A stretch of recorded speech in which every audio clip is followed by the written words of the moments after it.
What's up, minifigs? Welcome back to Hunter's Lego Room. Today we're checking out set number 75388 Jedi Bob Starfighter. It has 305 pieces, 3 minifigures, released back in August of 2024, and has a retail price of $40 in the United States. This is based off of Disney's new Rebuild the Galaxy short series over on Disney Plus, and it obviously features the return of Jedi Bob as a minifigure. So I'm excited to get started. Let's go ahead and start with our minifigures. Our first minifigure to talk about is going to be Jedi Bob. He has just got a simple hood piece and a new fabric cape. He has got some pretty simple torso printing, but they're obviously just going to recreate the look of the original Jedi Bob. No leg printing and just a lightsaber for his accessory. He's once again just got a pretty simple face printing, but they do use the yellow color for him, even though all the other characters in the show have the regular skin color looked, just to represent that classic Lego. He's a pretty good figure, and obviously he's the draw of the set. Looking at the back printing, he has no back printing. With the fabric cape, you're able to just lift it up so you don't have to take it off, which is kind of nice. Removing the hood piece at the front, you just get a bit of a better look at the face printing. Just got kind of a grin, and it's not easy to see, but he does have a bit of wear and tear along the beard and along the torso a bit. There's his alternate face, which is just a frown, and that's framed up with the hoodie.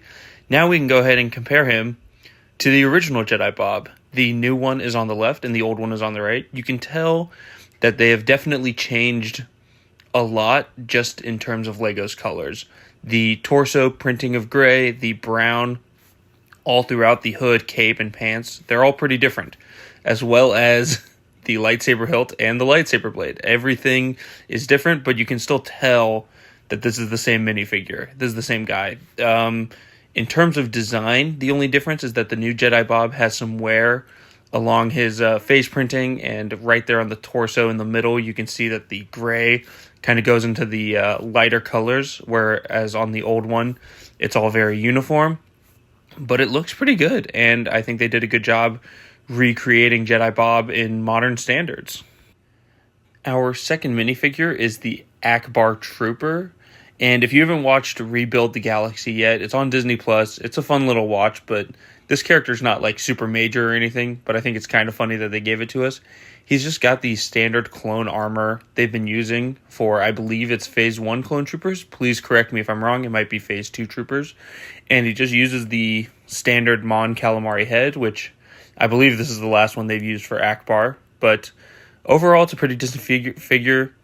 Just a blaster for the accessory. Not much to say here. Now, our last minifigure isn't quite a minifigure. It's more of a buildable character, which is Servo, or SR-VO, which is the gonk droid of the show. Just a pretty simple build. A little printed piece on the front and a green stud for his eye, as well as 2 simple feet. Not much to say. It's a gonk droid. You need a gonk droid in every Lego set you can get, so I'm happy we got one here. Okay, so getting into our actual Starfighter build here. This is Jedi Bob's Jedi Starfighter, and honestly, just the build of it is very solid. This is definitely one of the best Starfighters they've made.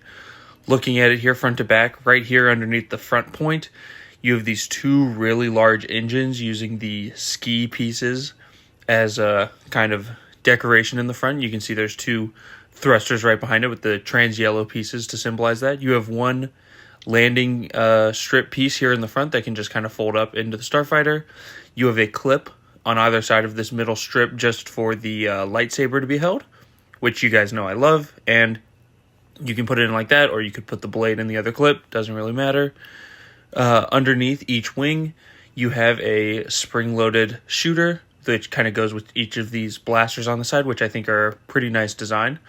They do poke out a little bit from underneath, which I don't love, but they obviously serve their purpose as a play feature, which you just push them in towards the ship, and they launch out.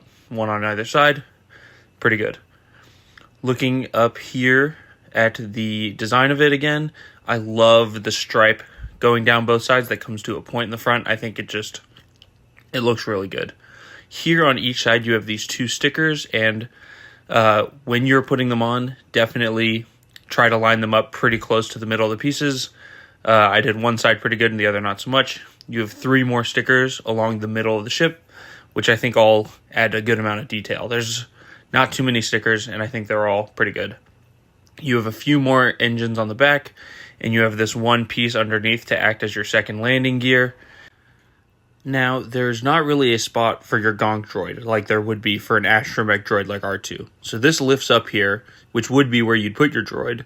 But instead of a spot for your droid, you have just a little storage compartment, which they give you a carton of blue milk and a banana, which feels like the right choice. I think a banana was important. And that leaves you the spot, and you actually could put Servo here. It looks real goofy with him sticking so far up, but I guess if you wanted it, there is a spot for him. So moving into our cockpit here, we have a real dark canopy piece, but it looks pretty good.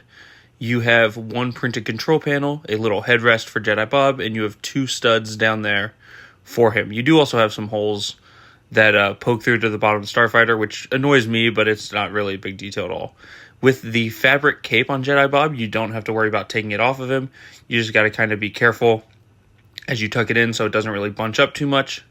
Make sure his arms are kind of upward so that way he slides in. And just like that, you got him in there. You can close the cockpit, and he can fly his ship. It's pretty tough to see through here, but I kind of like the kind of harder to see through cockpit. I think it kind of works for the ship. I don't think it's bad at all.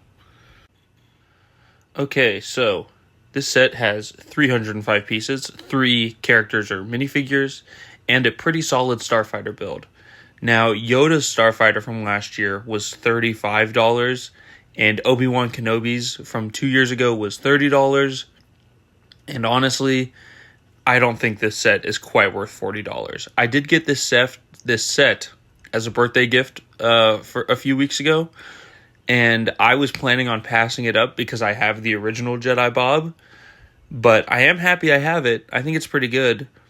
I don't know if I'd spend $40 on it, though. If you could get this for $30, I think that'd be much closer to what you want, because it is a pretty nicely built Starfighter, but that combined with the characters doesn't feel like it's quite worth $40.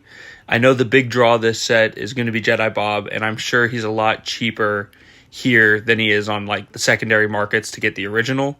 But if you just want Jedi Bob, I don't know if this is quite worth it. But it's really up to you. Let me know what you guys think of the set, and don't forget to like, comment, and subscribe if you're enjoying my content. And I will see you all next time in Hunter's Lego Room. Have a great day.